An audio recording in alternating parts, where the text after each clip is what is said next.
Alright, I'm going to go over the day 2 similarity and congruence review. Probably split this up into 3 videos, I think, one per page. Is that how it works out? Yeah, I think so. Alright, well, let's start with this. We'll start with number 1.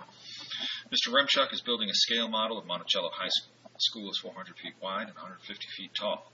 If he makes his model 3.5 feet wide, how tall will it end up being? Well, we've got let's just draw it, right? Here's Monticello, right? And it's 400 feet wide and 150 feet tall. So this is, right, the real deal. And then here's the model, right? And that is, it tells me it is 3.5 feet wide, and we want to know how tall it's going to be. So we set it up. 150 over x equals 400 over 3.5. And of course, we could set this up in different ways. Right? Set it up x over 150 equals 3.5 over 400, whatever. 400 times x equals 150 times 3.5. All right, so I've got 400x equals 150 times 3.5. Let's get a calculator. 150 times 3.5 equals 525. Then divide both sides by 400. And we get x equals 1.3125 feet. Right? And you know, this is the key thing, right? Does that make sense? Yeah. Well, it makes sense in the sense that, well, 400 is 150, the height of look at the real Monticello, the height is less than half of the width. And 1.3125, yeah, that's less than half of 3.5. So it makes sense, right? If you get that the height of the model is 257 feet, that doesn't make any sense. Okay, so think about it.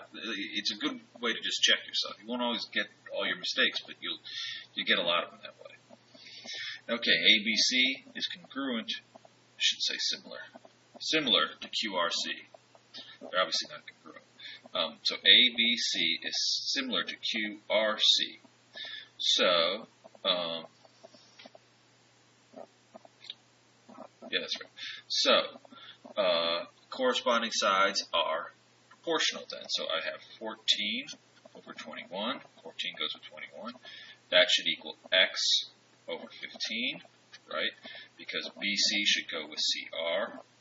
And that should equal 6 over y, because this side should go with this side. Just looking at the statement, I get that. I don't have to look at the picture. Okay, let's start with x. So I'll do 14 times 15 equals 21 times x. 14 times 15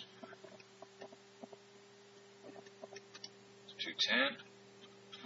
It's 21x. So x, divide both sides by 21, and you get x equals 10. Go over here. All right, I'll just use 14 over 21 again. That equals 6 over y. Doesn't matter which one of these I use. I could use the fact that now I know that x is 10. I could put 10 here.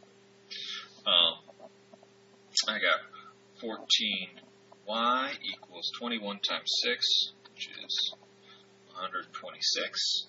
Divide that by 14, and I get y equals 9. There's my 2 answers. All right. Okay, moving on, number 3, however.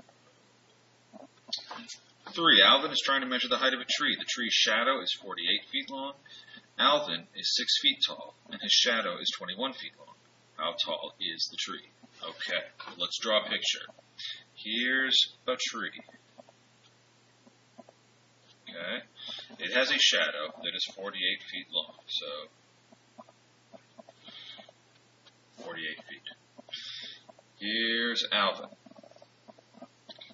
He is 6 feet tall. Sorry, 6 feet. And he has a shadow that is 21 feet long.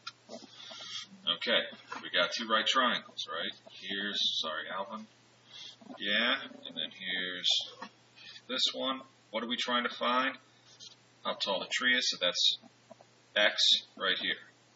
So x over 6 should equal x goes with 6 equals 48 over 21.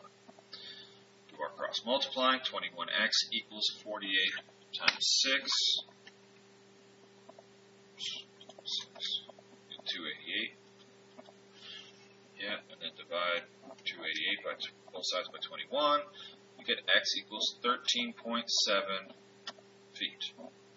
Again, does that make sense? Well, I mean, the tree has a longer shadow than Alvin. The tree better be taller than Alvin. Alvin's 6 feet. The tree's 13.7 feet. That makes sense. Okay, just check to see if it makes sense. You'll catch some mistakes that way. Number 4. Given that angle M is congruent to angle R, what is one angle congruent statement you could use to prove that triangle MNO is similar to triangle PRQ? Okay, so we've got N and R congruent. MNO congruent is similar to PRQ. Well, we just need one angle statement. Remember, we can use angle similarity here, so all we need is one statement of angles being congruent. So we could either say, well, N goes with R, right? So either we could use angle M is congruent to angle P, right? M has to go with P because N comes first and P comes first. Or we could use angle O is congruent to angle Q. Either one of those. Part B, given that N is congruent to R, same thing. What is one proportionality statement you could use to prove that MNO is similar to PRQ?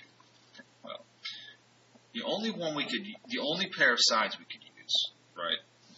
The only sides we can use in our proportionality statement are going to be MN and NO in the left-hand triangle, and PR and RQ in the right-hand triangle. Why? Because the only theorem we can use to prove that these two are similar with a proportionality statement and the angles is going to be SAS. And in SAS, the sides have to be on either side of the angle. So here's the angle. These are the sides on either side. Angle, sides. So we would need to know that MN, the ratio of MN to PR, is equal to the ratio of ON to RQ. And there's other ways you could write this, but this is the basic. This is the ratio that you would need. All right. I'll come back and do the other parts of this